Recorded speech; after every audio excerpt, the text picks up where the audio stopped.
This is the 8th letter I've ever written to you. Not being expected is also a kind of freedom. There was a time when you treated being expected as proof that you existed. You tiptoed through life under the eyes of others, pouring all your effort into meeting every gaze directed at you. They said you could do better, so you tried to be better. They asked when you would arrive, so you started to run.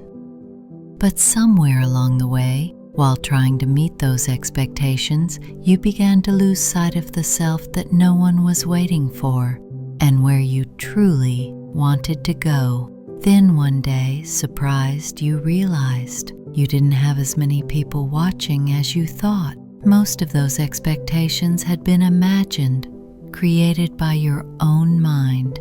They weren't really paying attention to your direction or rhythm. They were simply passing by. And yet, you had given all your energy to this imagined audience.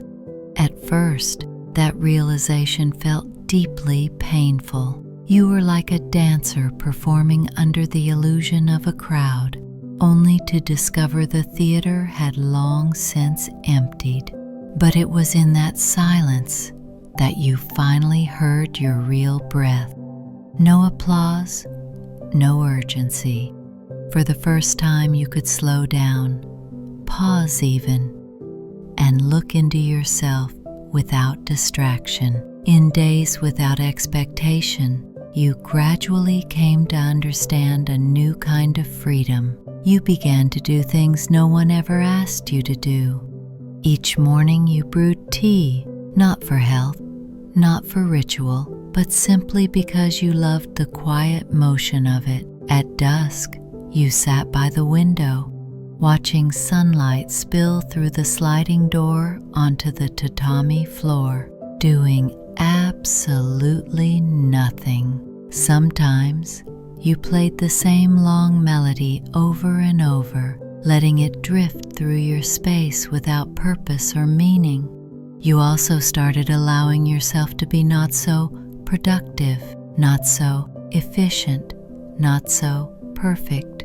You let your exhaustion exist without explanation. You let your wandering thoughts roam without criticism. And you finally understood that true life doesn't come from what others expect of you. It isn't shiny or polished. It's found in the quiet, unnoticed fragments that feel the most like you. Maybe you've grown used to being expected. It made you feel important, maybe even valuable. But sometimes a life built on expectations becomes a gentle kind of cage, one where you can't drift too far or slow down enough to truly rest. And when those expectations fall away, sad, you may feel lonely at first, but slowly you'll begin to see freedom lives here in the moment